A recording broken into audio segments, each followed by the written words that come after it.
Bună, dragii mei! Bine ați venit la previziunile voastre pentru energia lunii iunie.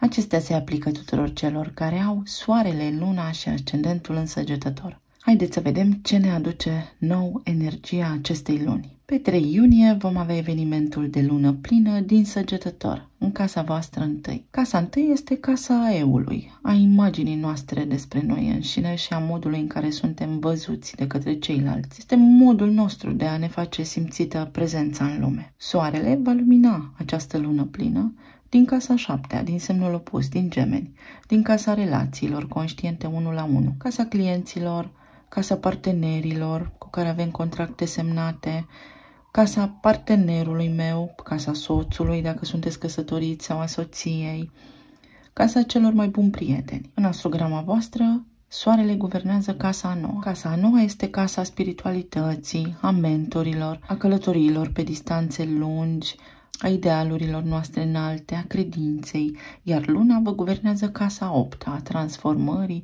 a misterului, a intimității, banii partenerului, taxe și impozite, subiecte ascunse, subiecte tabu, sexualitate, intimitate. În acest context, ceva ce se petrece cu voi sau ce s-a petrecut în ultimele 6 luni cu voi, va ajunge acum într-un punct culminant, la un deznodământ mai degrabă.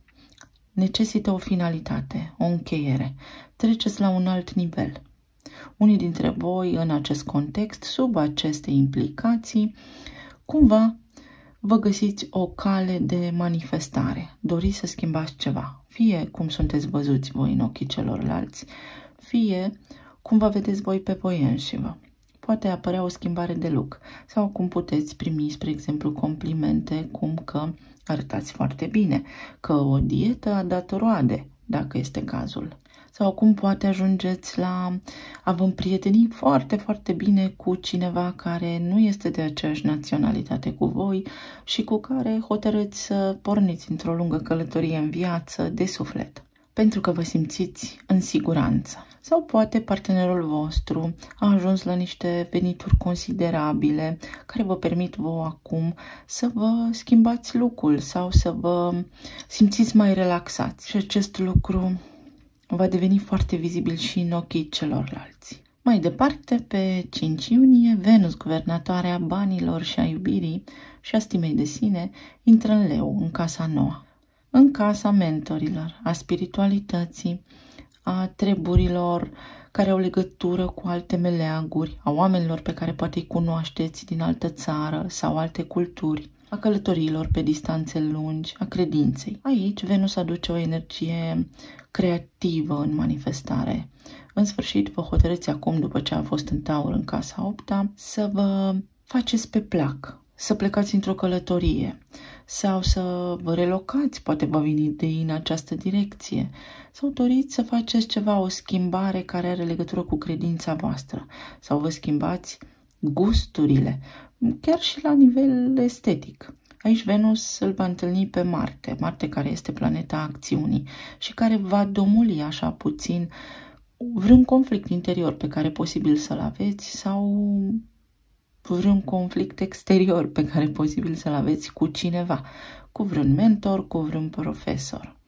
Aceasta este zona în care studentul devine profesor și poate acum vă depășiți profesorul sau nu vă mai simțiți într-o poziție secundă, într-un anumit context important din viața voastră. Mergem mai departe și pe 11 iunie, Pluto, după câteva luni de vărsător, revine, fiind retrograd, în Capricorn, în casa a doua, unde pentru prima dată a intrat în 2008 și este un punct de plecare foarte relevant, să vedeți cam ce se întâmpla în viața voastră atunci.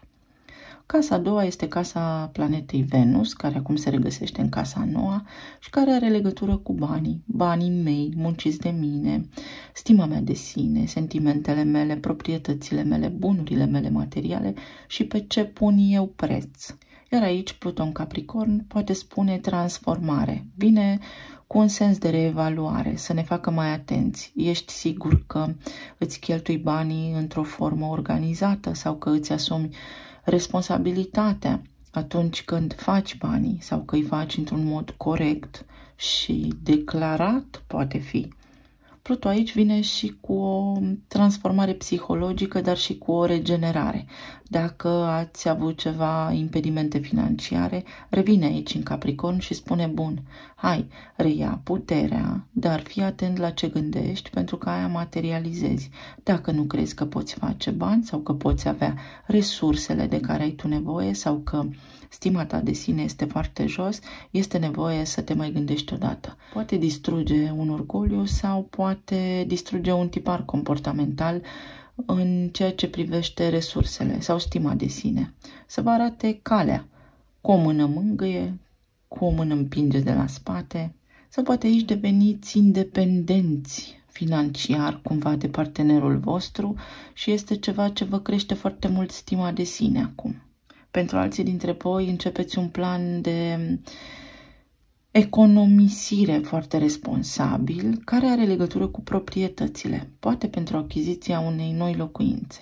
Tot pe 11 iunie, Mercur intră în Gemeni, în casa 7. Mercur în Gemeni este acasă la el, în domiciliu, iar casa 7 este casa relațiilor conștiente 1 la 1, casa unde aveți contracte semnate, casa celor mai buni prieteni, casa clienților, a partenerilor de afaceri, dacă sunteți antreprenori, casa persoanei cu care aveți relație de lungă durată și casa căsniciei sau a unor chestiuni legale. Mercur vă dă o forță aici, vă vitalizează așa la nivel mental, pentru că vă vin idei noi, pentru noi parteneriate, dacă sunteți prinși cumva în situații contractuale cu clienții voștri, dacă vă îndoiați de ceva anume, vă aduce claritate și minte limpede, vă întărește comunicarea cu toți cei pe care i-am enumerat anterior, vine cu istețime și cu reușită. Pe 17 iunie, planeta Saturn, lordul karmei, retrogradează în casa a 4-a, în Pești. Saturn este o energie ușor restrictivă atunci când noi nu avem imaginea de ansamblu. În Pești, care înseamnă sacrificiu, dar care înseamnă și conexiunea cu eul nostru superior, spiritualitatea, la un nivel foarte înalt, dar și subconștientul. Și Saturn aici, într-o perioadă de retrogradare, împinge către introspecție, către internalizarea emoțiilor și către eliberarea de tipare foarte vechi, de lucruri care nu ne mai servesc. Ne aduce conștientizare și ne structurează puțin în direcțiile și ariile la care poate noi nu avem acces conștient. Casa a 4-a are legătură cu părinții, trecutul, casa în care locuiți, rădăcinile voastre, strămoșii voștri. Iar această retrogradare poate scoate în față un nivel de autosacrificiu pe care l-ați căpătat din familie, pentru că ați văzut acolo. Tot aici Saturn s-ar putea să aducă o nevoie de curățenie generală în casă, la nivel fizic. Să vă dați seama că ați tot strâns obiecte diverse, primite moștenire sau în dar de la părinți, de la strămoși, care reprezintă poate ceva sentimental pentru voi, dar în egală măsură care vă încurcă spațiul și le aglomerează. Și atunci această perioadă este bună pentru a aranja puțin acest sector, poate le dăruiți mai departe și păstrați doar amintirea, pentru că vorbim totuși despre o casă a racului, care păstrează emoțiile, dar nu și materia, nu și ceva concret în planul fizic.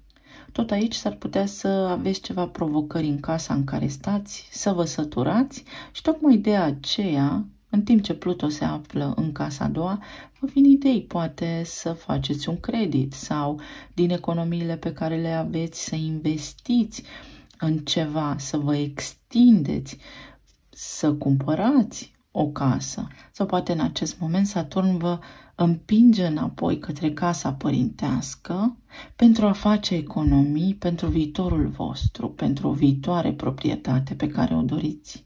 Iar la fix o zi după, pe 18 iunie, avem evenimentul de lună nouă din Gemeni, în casa a 7-a, care spune noi idei, noi direcții, planuri noi pe termen scurt, pe care le pot duce și foarte repede la bun sfârșit. Această lună nouă, după cum spuneam, poate aduce o căsătorie, noi contracte, noi prospecți clienți, să vă împrieteniți foarte bine până la nivel de cel mai bun prieten cu cineva și foarte multe idei care în mod normal apar cam o dată pe an, când se petrece luna nouă aici.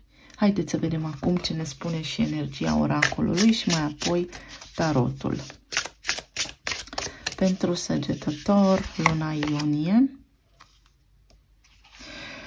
Entanglare. Acest concept se referă la faptul că ce se întâmplă cu mine se reflectă și te afectează și pe tine în mecanica cuantică, dar nu are rost să intrăm în fizică acum ca să nu vă pierd atenția. Și am numărul 4 și 3 sau dimensiunea 4 și 3 și atunci este important pe parcursul acestei luni ce decizii importante luați în viață. Luna nouă de acolo din Gemeni vă poate aduce, după cum spuneam, un nou nivel alături de oamenii cu care aveți contracte sau de omul cu care sunteți acum într-o relație, pentru că în sfârșit vă hotărâți sau vă dați seama că vă simțiți în siguranță și că vă asumați responsabilitatea de a intra într-o relație contractuală agreată cu acesta. Și entanglarea, spune, este în regulă pentru că ce simți tu în acest moment, simte și omul respectiv. Pe de altă parte, aici este o energie foarte spirituală și o puteți descoperi cu Venus, care este o energie empatică, benefică la nivel de casa nouă, la nivel de spiritualitate și anume mai exact faptul că suntem toți interconectați. Practic, știți cântecelul ceata lui Pițigoi, dai într-unul, țipă doi, cam așa. Ce mie mi se întâmplă te impactează și pe tine, deși nu îți dai seama. Și atunci este bine să dorim binele tuturor, să fim empatici, să dăm o mână de ajutor atunci când avem ocazia sau posibilitatea să o facem. Binecuvântarea pentru luna iunie pentru voi este prosperitatea.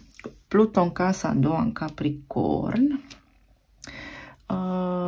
a sprijinit foarte mulți oameni să ajungă la o stare de prosperitate colosală, magnați, mai ales pe zona de real estate, de imobiliare. Deci vă poate aduce abundență, vedeți, ceva acțiuni din trecut, dacă voi conștientizați acum ce ați făcut până acum, vă poate duce către prosperitate, către aceste planuri pe care voi le aveți acum, care se pot realiza.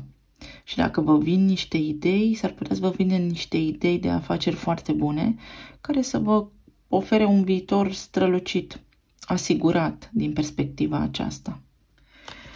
Să vedem aici mai departe ce lună este benefică, ce arhetip vă poate susține. Februarie, Vărsătorul și Peștii sau Pluto și Saturn. Cu cât vă dați seama mai repede că acționați în umbra neamului, a strămoșilor și a părinților, mai ales la nivel de casă, mai ales la nivel de siguranță, mai ales la nivel emoțional, cu atât mai bine. Pentru că Vărsătorul spune detașează-te, Pluton Capricorn vă ajută pe partea aceasta financiară, dar a fost până mai de curând în Vărsător, care spune conștientizează și detașează-te, înalță-te, depășește-ți condiția. Iar Saturn retrogradează acum în Pești, care spune la ce ții. Pentru că poți rămâne atașat la nivel emoțional, îți poți iubi părinții, casa, trecutul, stima, respecta, dar nu ești ei. Tu nu ești neamul. Mai pot fi aici semnele din opoziție, Fecioara, casa 6-a, unde aparte de o energie foarte benefică, feminină, dar nu este obligatoriu, care să vă ajute să avansați cumva. Și Leul, voința inimii, abilitatea voastră de a vă controla emoțiile și starea interioară acum va juca un rol important în viitorul vostru. Mătura, casă nouă, nouă atitudine. Da, prin Pluto în Capricorn puteți face acest lucru. Pluto va sta în Capricorn până în octombrie, iar apoi în ianuarie 2024 va intra din nou în Vărsător, dar până atunci iese și din perioada de retrogradare. Deci fie trebuie să vă schimbați mentalitatea în legătură cu modalitatea în care munciți sau a modului în care se fac banii, fie trebuie să vă curățați de karma aceasta de neam. Victorie în anumite privințe. Aș putea să spun la nivel de casa 5 aici, poate inițiala V vă ajută. Casa 5 este casa copiilor, este o perioadă fertilă. La nivel de creativitate, puteți cunoaște pe cineva. Pădurea. Noroi și gândire neclară. Exact ce am spus că face Saturn în casa a patra. Ajută și aduce claritate la nivel mental. Aduce foarte multă conștientizare. Foarte multă. Nu vedem pădurea de copaci și de noroi. Rămânem aici la bază și nu putem privi în sus, pentru că ne uităm în jos să ieșim de acolo. Nu vedem perspectiva amplă. Înțelepciune. Prin luna plină din casa voastră întâi căpătați înțelepciune. Accesați-o, pentru că întreaga schemă astrologică vă ajută pe deplin. Claritate, iată. Căpătați claritate în chestiuni legate de neam, familie, în legătură cu relațiile voastre și aveți o reușită. Puteți avea o reușită foarte mare. Ține și de alegerile noastre.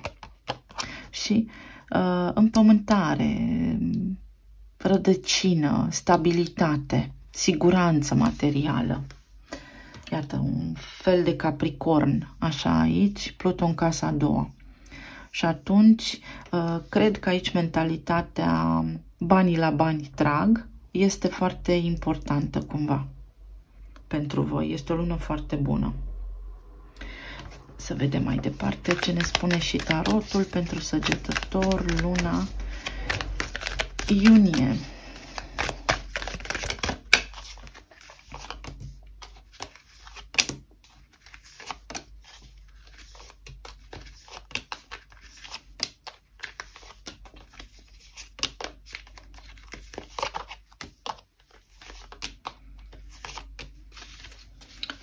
Am auzit cuvântul combustibil, nu știu ce legătură are, dar poate aveți nevoie de elan, de elan, fix de elan. Oh, ce frumos! Și mi-aduc aminte ce am spus luna trecută fix la voi. Apare cineva nou în viața voastră, să știți, care vă scoate din amorțeală sau poate sunteți într-o relație deja de lungă durată și o duceți la următorul nivel. Cu nebunul aici și cu asul de monede înseamnă cerere în căsătorie. După o lungă perioadă în care am și stat împreună pentru că în sfârșit mă simt în siguranță și intrăm în parteneriat. Casa 7 și toate tranzitele de acolo. Pentru alții dintre voi, după o lungă perioadă de așteptare, vă puteți reconecta, dacă asta vă doriți, cu cineva. Dar am spus cineva nou pentru că avem viață nouă și victorie. Dar nu este neapărat cazul dacă vă doriți pe cineva anume și acest cineva anume are legătură cu trecutul vostru. Pentru alții dintre voi s-ar putea ca această sclipire sau energie bună să aibă legătură cu casa voastră a 6-a și să descoperiți că cineva la serviciul vostru vă place foarte mult, un coleg cu care lucrați de foarte multă vreme și acum să treceți la un nivel următor cu acesta, să intrați într-o relație frumoasă, bună și stabilă. Ce frumoasă energia. 4 de spade mă interesează ce face aici.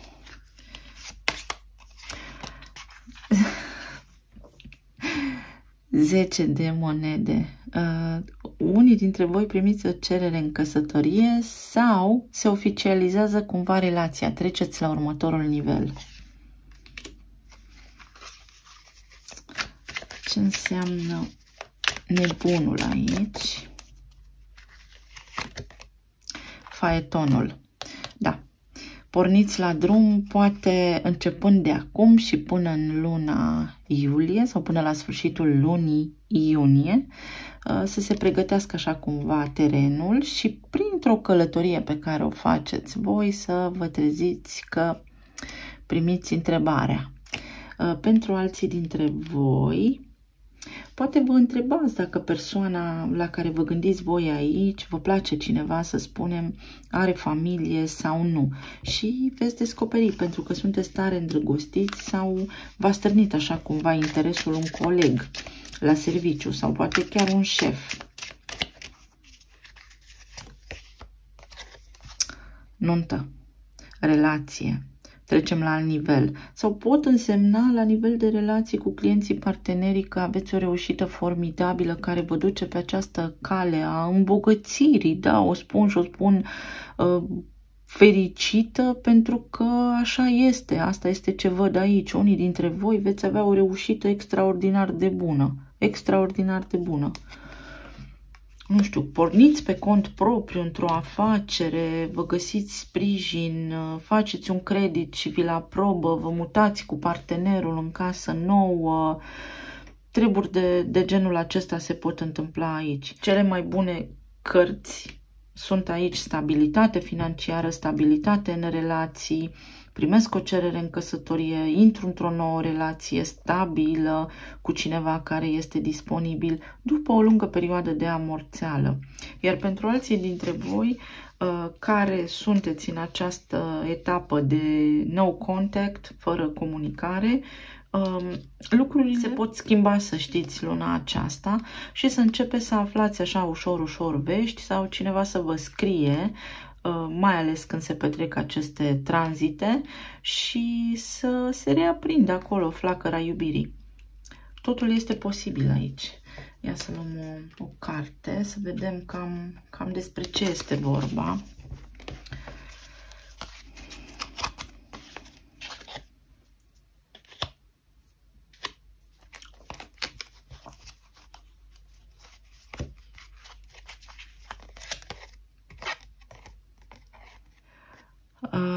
Drum de munte. Ești pe drumul către succes. Succes, victorie, viață nouă, claritate, înțelepciune. Mă așez la casa mea pentru că merit. Am făcut ceva bine aici. Luna plină din Săgetător, din casa voastră întâi. Se văd roadele ultimelor 6 luni. Ceva s-a întâmplat bine aici pentru voi și se întâmplă succes într-o relație stabilă, cu asul de monede, un nou început în care pot să am încredere, mă simt în siguranță, pot să dorm liniștit alături de tine seara, suntem prosperi financiar, toată lumea contribuie aici în parteneriat în mod egal. Foarte bine, felicitări, dragilor! La nivel de plan material, uite aici, la nivel de plan material, veniți după o perioadă de lungi încercări sau de depus foarte mult efort, ați lucrat foarte mult și acum veți culege roadele și este o energie a împlinirii sufletului vostru. Aveți parte de o realizare așa cum vă doriți voi. Lăsați în urmă această durere sau această muncă care poate fi chiar durere fizică, da? Pentru a vă elibera, pentru a schimba un serviciu, pentru a merge să lucrați de la birou dacă depuneați efort fizic înainte. Pentru alții dintre voi aveți o reușită în plan sportiv, dacă sunteți atleți sau sportivi sau antrenori, poate fi aici. Aveți o reușită, aveți o recunoaștere chiar internațională. Alții dintre voi vă puteți muta în străinătate și vă veți simți împliniți, zburdați de fericire. Alții dintre voi poate aveți nevoie de niște bani sau copiii voștri sau părinții voștri, depinde după caz, să aibă nevoie de bani, de ajutor financiar și voi veți fi fericiți că îi puteți ajuta chiar și pe ei. 5 de cupe, ce înseamnă aici?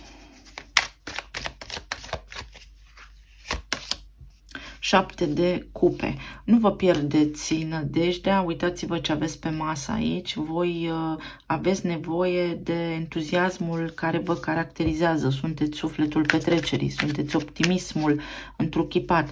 Păstrați-vă această vibrație înaltă pentru că lucruri bune apar aici la orizont, dar trebuie să și credeți în ele. Ele deja există, voi trebuie să vă aliniați la ele. Puterea voastră interioară prin Venus în Leu. V-am spus că acolo Venus apare cineva care vă schimbă complet sub o formă sau alta direcția. Vă ajută să reușiți ceva, să faceți ceva foarte bun. În alta preoteasă, aveți încredere în intuiția voastră și mai mult decât atât, acest cineva poate avea legătură cu casa nouă, cu spiritualitatea, vi se destupă așa cumva ochii, începe să faceți niște lucruri foarte bune care dau rezultate. La nivel emoțional avem 4 de bâte, 9 de cupe, înaltul preot și 10 de monede. Felicitări! Vă rog mult, insist chiar, să-mi scrieți în comentarii cine se căsătorește. Voie bună, nunți. Sau poate sunteți invitați undeva unde cineva petrece, se căsătorește sau la un eveniment de mare amploare unde cunoașteți pe cineva, vă cunoașteți alesul inimii. Dar aici spune împlinire, statut, nou, semnătură nouă, schimbat de nume, casă bună alături de cineva, tradițional, nuntă. Tot ceea ce mi-am dorit devine realitate. Poate și casă, poate și masă, poate și căsnicie, pentru unii dintre voi chiar și copii. La nivel de spiritualitate, să știți că aici sunteți unii dintre voi în plină ascensiune. Vă găsiți tribul, în sensul de tribul vibrațional. Veți străluci, veți, ce să vă zic, cuvintele aici sunt în plus. O carte așa generală pentru energia aceasta. Pe cine doriți voi aici cu 9 de cupe? Poate fi un coleg sau poate voi sunteți părinții și copiii voștri vă dau această veste bună.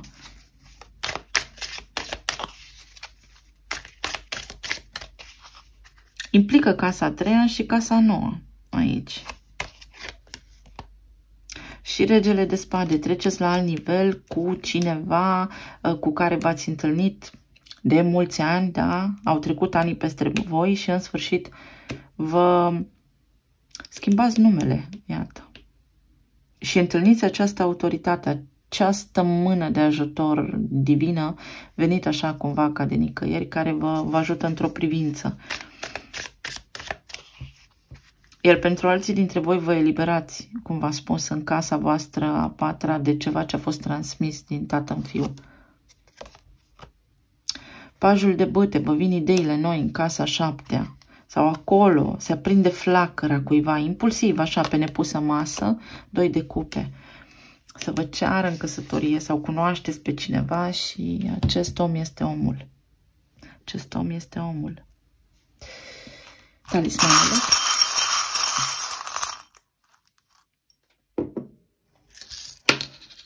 Ce-a căzut aici? Nu contează cum, când și din ce direcție vine, dar vine. Soarele. Lumea.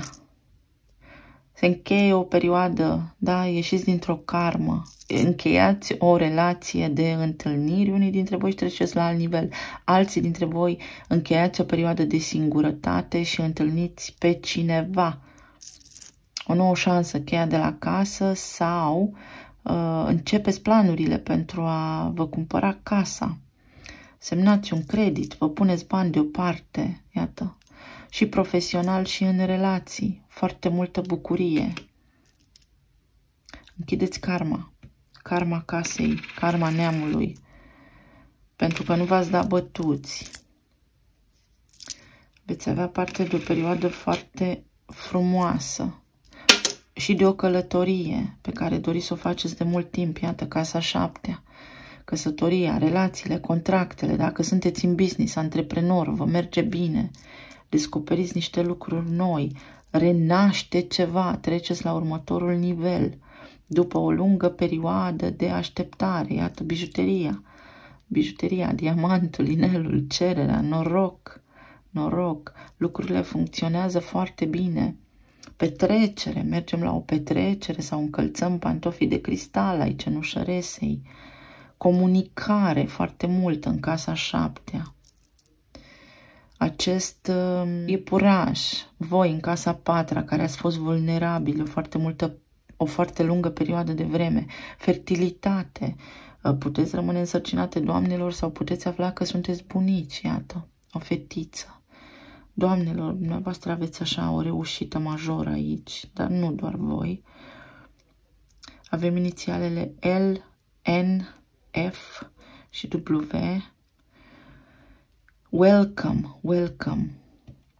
Welcome finally. În sfârșit, bine ai venit. Vă relocați, vă schimbați casa, țara, în sfârșit acasă. În sfârșit ceva nou, new love, iubire nouă. Pentru alții aveți aici o finalitate care vă eliberează complet drumul pentru a intra în vibrația aceasta absolut superbă, fantastică, extraordinară. O mână divină, v-am spus, cineva vă ia de aici și vă pune dincolo. Loan, unii dintre voi puteți să faceți un împrumut pe care vi-l permiteți de acum înainte, pentru că primiți niște bonusuri, primiți o mărire, primiți ceva acolo, forward. Un împrumut. Ce? Clan. Alții dintre voi avansați de la cine sunteți într-o altă familie. For your information. Da, veți fi informați cu o cerere. Atenție și la sănătatea voastră, asul de monede, cererea despre care v-am spus. Pentru unii dintre voi este o reconciliere cu cineva, pentru că am în cărțile acestea ananasul, care înseamnă reconciliere. Mâna, fie vi se pune un inel pe deget, fie mâna aceasta divină va însemna ceva aici. O surpriză, aveți parte de o surpriză puternică și unii dintre voi de trezire spirituală. Vi se ușurează viața, intrați pe un alt drum. Intuiția. Ascultați-vă intuiția întotdeauna, pentru că apare o schimbare. Acesta este și înaltul preot, care spune stabilitate, iar aici avem puterea interioară, forța de a manifesta prin emoție. Îmi sare inima din piept de bucurie. Vă aștept în comentarii.